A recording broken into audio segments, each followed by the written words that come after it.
नमस्कार मंडळी मी गणेश ठाकरे रोकठोक या चॅनलवरती आपलं सहर्ष स्वागत आहे। मंडळी, नगरपंचायत आणि नगराध्यक्षाच्या निवडणुका ह्या पार पडल्या। अनेक ठिकाणी पैशाचं सत्र सुरू झालं। अनेक ठिकाणी भाजपला मोठ्या प्रमाणात घवघवीत यश मिळालं। अनेक ठिकाणी भाजपचा जो काही भगवा असेल तो फडकवण्यात आला। अनेक ठिकाणचे बालेकिल्ले त्यांनी राखले। अनेक ठिकाणी त्यांना घवघवीत यश मिळालं। त्याचबरोबर एकनाथ शिंदे हेही मागे राहिले नाहीत। एकनाथ शिंदे यांच्या माध्यमातून सुद्धा त्यांच्या चाणक्य नीतीच्या माध्यमातून भाजपला काही ठिकाणी मात दिली। त्या ठिकाणचे सुद्धा त्यांनी एकनाथ शिंदे यांच्या भौगो असं यश त्यांच्या सुद्धा पदरात मिळालं। त्याचबरोबर अजितदादा पवार असतील यांनी सुद्धा त्या ठिकाणी त्यांची सरशी दाखवली। त्या ठिकाणी त्यांनी त्यांचे उमेदवार मोठ्या प्रमाणात निवडून आणले। त्यानंतर उद्धव बाळासाहेब ठाकरे हे कुठेतरी पाठीमागे राहिले। त्यांना सुद्धा तेवढं घवघवीत यश मिळालं नाही किंवा त्यांचे जे काही सहकारी असतील, आमदार असतील, जे काही नगराध्यक्ष असतील ते त्यांना निवडून आणता आले नाहीत आणि काँग्रेस कुठेतरी त्याच्या पाठीमागे राहिले। परंतु भाजपला मोठ्या प्रमाणात या ठिकाणी घवघवीत यश मिळताना दिसलं आणि त्या ठिकाणी त्यांचे उमेदवार सुद्धा मोठ्या प्रमाणात निवडून आले। परंतु हिंगोलीतलं चित्र वेगळं झालं।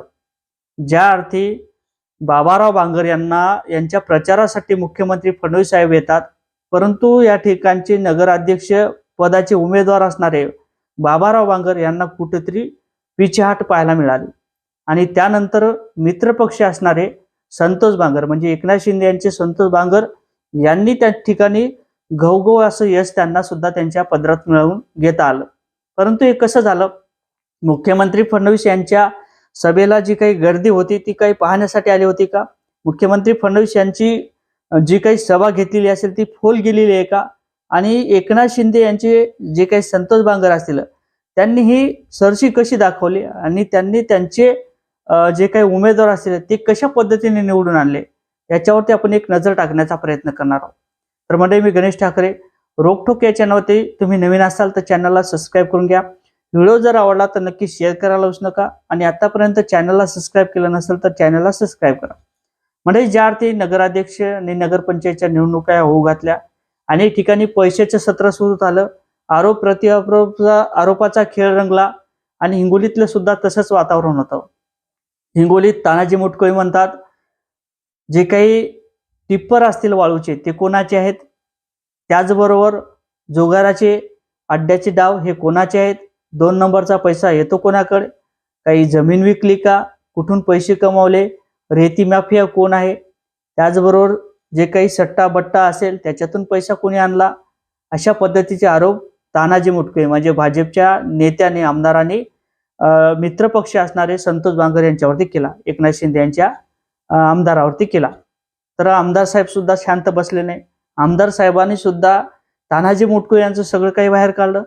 तानाजी मुटकुळे हे कुठे 2 नंबरचे कामं करतात का, सिगरेट ओढतात का, कुठे धाब्यावर अटकतात का, त्यांचे सहकारी मित्र असणारे बाबाराव बांगर हे कुठेतरी जुगाराचे डाव खेळतात का, त्यांचा मुलगा म्हणजेच तानाजी मुटकुळे यांचा मुलगा कुठे पकडला जातो का, वाशिमला नथीच्या म्हणजे बाईच्या प्रकरणात कुठे सापडला जातो का, तानाजी मुटकुळे हे अकोल्यात सापडतात का, हिंगोलीत किती पैसे देऊन मिटवण्यात आलेला प्रकार आहे, तानाजी मुटकुळे यांच्या मुलाला किती पैसे देऊन सोडवण्यात आलेले, असे अनेक प्रत्यारोप झालेले। आणि त्यानंतर दुसऱ्या तिसऱ्या दिवशी ज्यावेळेस आपल्या देवाभाऊच्या नेतृत्वाखाली नागपूर या ठिकाणी हिवाळी अधिवेशन पार पडलं आणि त्यानंतर त्यांचे दोघांचे फोटो सुद्धा सोबत आले, म्हणजे तानाजी मुटकुळे आणि एकनाथ शिंदेचे सहकारी असणारे म्हणजे आमदार असणारे संतोष बांगर यांचे फोटो ट्विट करत त्यांनी त्यांच्या प्रतिक्रिया दिल्या। आम्ही कशी एकत्र आलो आहोत, कशा पद्धतीने गंडवलं, अशा पद्धतीने चर्चा होताना दिसल्या। परंतु ही रणनीती कशा पद्धतीने आखण्यात आली? संतोष बांगर यांनी जे काही त्यांचे मतदार असतील ते राखण्याचं काम केलं, तर दुसरीकडे व्यापारी लाईनकडे हे जे काही मतदार असतील ते म्हणजे भाजपचं मतदान, व्यापारी लाईन जे काही मतदान असेल ते संतोष बांगर यांच्याकडे कसं जाऊ द्यायचं नाही आणि त्यांना कशी पिछेहाट द्यायची ही रणनीती आखण्यात आलं तानाजी मुटकुळे यांच्या माध्यमातून। परंतु कुठेतरी फोल घेताना दिसलेली आहे। कारण तर मुख्यमंत्री फडणवीस साहेब जर नगराध्यक्षाच्या निवडणुकीसाठी प्रचाराला येतात आणि त्या ठिकाणी जमलेली सभा असेल किंवा जमलेली जनता असेल ही कुठेतरी त्यांना सांभाळता आली नाही असंही म्हणावं लागेल। कारण तर संतोष बांगर हे त्यांच्या चाणक्य नीतीप्रमाणे कुठेतरी धुरंधर ठरलेले आहेत। कारण तर धुरंधर पिक्चर तुम्ही बघितला असेल. त्याच पद्धतीने संतोष बांगरनी जे काही प्रचार असतील, एकनाथ शिंदे मुख्यमंत्री फडणवीस साहेब ज्या टायमाला हिंगोलीत आले होते प्रचार सभेसाठी, त्या टायमाला संतोष बांगर यांच्या माध्यमातून जे काही भेटीगाठी करणारे किंवा त्या ठिकाणी भेटीला किंवा त्या ठिकाणी सभेला येणारे लोक असतील ते थांबवण्याचं काम या आजूबाजूला झालं होतं. काही ठिकाणी हिंगोलीचा इकडला औंढ्याचा रस्ता असेल त्या ठिकाणी जे काही भेटीला किंवा त्या ठिकाणी येणाऱ्या सभेला सर्वसामान्य लोक होते त्या ठिकाणी पैसे देऊन त्या ठिकाणीच थांबवण्याचं काम करण्यात आलं. आता त्याच पद्धतीने ज्या ज्या ठिकाणचे एरिया होते त्या बाहेरच्या बाहेरच ते जनता त्या ठिकाणी थांबवण्याचं काम केलं. आणि संतोष बांगर हे स्वतः त्या ठिकाणी ग्राउंड लेवलवरती पोहोचले होते आणि त्या ठिकाणी सर्वसामान्यांच्या पर्यंत पोहोचण्याचं काम हे बांगरच्या माध्यमातून झालं.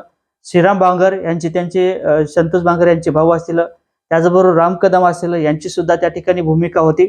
आणि जी काही रणनीती आखण्यात आली होती ही प्रत्येक कुटुंबात आणि प्रत्येकाच्या घरी जाऊन त्या ठिकाणी भेटीगाठीचं सत्र सुरू झालं होतं. आणि ज्या पद्धतीने प्रचार व्हायला पाहिजे होता त्याच पद्धतीने हा प्रचार झाला.